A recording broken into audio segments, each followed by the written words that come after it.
Hello, good afternoon. Thank you very much. Our second session, well, our afternoon session for the day, we'll be looking at drawing teaching in practice. So I'm going to hand over to Anouk Mercier to introduce this part of the day. Thank you. Okay, so Lucy asked me to start the afternoon session before your speakers come up and talk, just to tell you a little bit about how we deliver drawing provision at UWE. And the best way for me to do that really is to tell you a little bit about my role at UWE. So my title is Lead Technical Instructor in Visual Studies. If that seems really broad, that's because it is. Essentially, I'm the technician supporting students for 2D mark making, which again is still very broad. Basically what my week or my role looks like is that I run 3 life drawing sessions a week that are open to all courses, students from all courses, all year groups, that they can just drop in any time. And I also work with individual courses to deliver drawing workshops that cater to their specific student needs. So that's what my role currently looks like. But really to explain to you how that evolved, I need to tell you about how I started here. And that was 5 years ago. I was invited in to cover for the life drawing instructor who was off on prolonged sick leave. So at the time they were just running 2 life drawing workshops a week, and what I managed to observe for the first 2 months of being here is that only 5 students attended from the entire school. 3 animation students, 1 life drawing, 1 fine art student, 1 illustration student, and they never attended all at once. So that meant that I had workshops with 1, sometimes none, sometimes 2 students. So really my starting point was asking myself, how could I grow this? Why were students not attending? I really needed to understand that. So really to do that, I had to speak to students and I had to speak to academic staff and ask them certain questions. And speaking to the students was easy, and what they needed was very clear. They wanted to learn skills, they wanted to go to a workshop and see their drawings improving, and they were very curious about learning techniques and getting to play with different materials, so that was easy to understand. Talking to academics was a whole other challenge, and I'm pretty sure that none of my emails with the subheading life drawing ever got replies, so even drawing was a bit of a funny word. So I really had to, physically walk into offices and talk to academics to find some common ground, or maybe have a disagreement about what life drawing meant to them, whether they thought it was relevant, and more broadly what drawing was to them and to their students in the course. And those conversations were, always very interesting. And over time, getting to know each other, eventually course leaders started to add the live drawing sessions as part of their timetables. So it was never compulsory for students to attend, but they just supported the idea they might attend.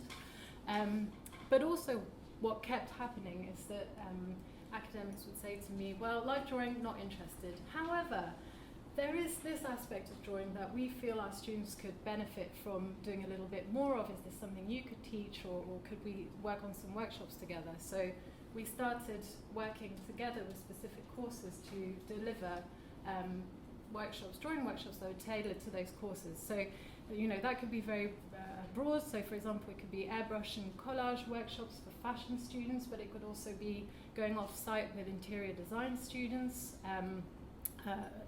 drawing around the city. Because also, I'm not sure, maybe I didn't make this clear, but my role is not attached to any course. I'm a free agent. I work with all courses and all students. So that was one of the outcomes of this discussions with academics. They started backing it a little bit more, but also we designed some workshops specifically tailored to them. As for the students, to try and meet their requirement of more skill-based teaching, we started to develop a new series of life drawing workshops called Life Drawing with a Twist. And those were basically life drawing, but taking parts in different technical areas throughout the university. So we led some life drawing workshops in the ceramics studio, print studios. We also did a workshop last year with enameling. So basically using life drawing as an excuse to get students into different areas and learning different skills. What we found with those sessions is that they were always completely booked out, very popular, always rerunning as well. And we realized that that was partly because students might be in their second year and have always wanted to try ceramics, but maybe not had the opportunity to, and now felt slightly overwhelmed at the idea of walking into the ceramics studio, and also felt pressured that if they did that, they needed to have a great idea to walk in and speak to the technician rather than walk in and play. So by organising a life drawing session in ceramics, it meant students could walk in without needing to have an idea, just using obviously the life drawing element to create a set of drawings they might then transfer through a different technique, and it just took that pressure off, the concept and idea initially anyway. So those sessions proved very popular, and I think also, what that should lead me to talk about as well is the important factor of student well-being, which we realised was very important to all the drawing workshops that we ran. The majority of students who come don't apply, for example, life drawing to their own practices, but they really value the act of coming to draw and actually producing something tangible they can take away with them. But also, some students many times told me, who come from very conceptually led courses, that they'd been thinking all day and they actually relished coming and just drawing and getting messy, and obviously there's thinking that comes along with drawing, but they just enjoyed being creative, just for the sake of being creative. So there was a really important well-being aspect to the workshops as well. So all of those factors combined meant that really 2 years after I started, after those initial 5 students attending, nearly all our workshops are now fully booked, and students even have to, unfortunately, at times be turned away.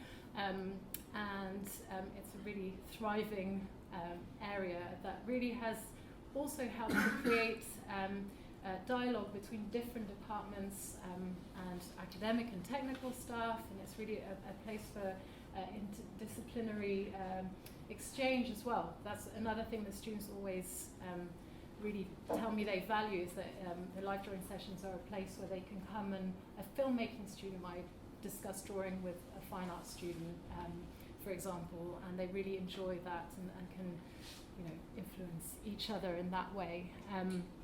And of course the other thing that resulted out of all those conversations partly is the drawing research group, because we realised as a university, that we enjoyed having those discussions, and there was so much more to discuss and understand what we felt drawing was, and obviously some people disagreed with what that might be, or agreed, and what we thought was always questioned and reopened. So it basically partly led to the creation of the drawing research group, which is why we're all here today. So I hope that gives you a little bit of an overview.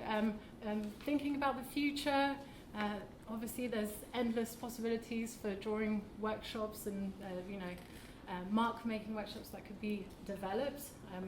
At the moment, as I say, my title is a lead instructor, which implies I'm leading a team, but I'm actually on my own. I'd love to lead a team one day, because obviously I cannot, cover everything, and there's also, a real need for painting, for example, technical support. And I also hope that one day we will have a space. We have a room that we share now that's just been allocated, but up till now, we've really been working in different rooms around the university, and it's at times led to students, apologising for dropping ink on pristine lecture theatre floors, and that's not conducive to play, really. So I think a space is very important moving forward, and yes, I think that's where we're at today, I think. So that's really the technical side of drawing, teaching drawing at UWE. Obviously, all the courses teach drawing themselves also. So, but that's my side of things. So, anyway, I will now let our next round of speakers talk, and Lucy will introduce you.